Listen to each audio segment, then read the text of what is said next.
बंधु बचन सुनी चला विभीषण। जिस समय तो मैं नीतू पांडे यूट्यूब चैनल पर सबका स्वागत करती हूँ। इस प्रसंग का वर्णन लंका कांड में मिलता है।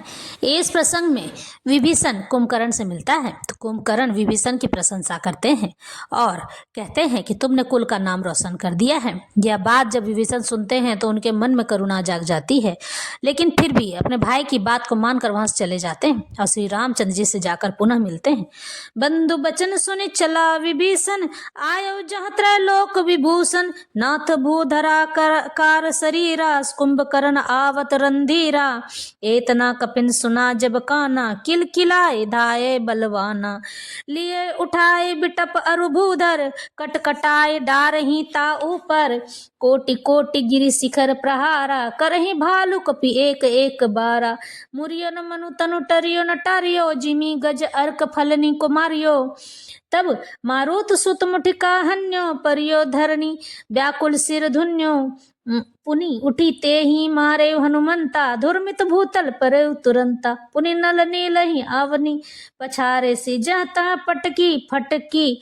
पटकी भट डारे सी, चली बली मुख सेन पराई। अति भय त्रसित न को समुहाई। अंगदादि कपि मूर्छित करी, समेत सुग्रीव कांख दाबी। कपिराज कहूँ चला अमित बल सीव।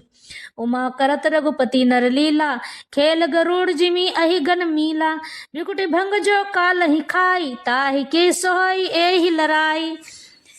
इस पर मन वचन और कर्म से कपट छोड़कर रणधीर श्री राम जी का भजन करना। हे भाई, मैं काल मृत्यु के वश हो गया हूँ, मुझे अपना पराया नहीं सूझता है, इसलिए अब तुम जाओ। कुंभकर्ण विभीषण से कहते हैं। भाई के वचन सुनकर विभीषण लौट गए और वहां आए जहाँ त्रिलोकी के भूषण श्री राम जी थे। विभीषण ने कहा, हे नाथ, पर्वत के समान विशाल देह वाला रणधीर कुंभकर्ण आ रहा है।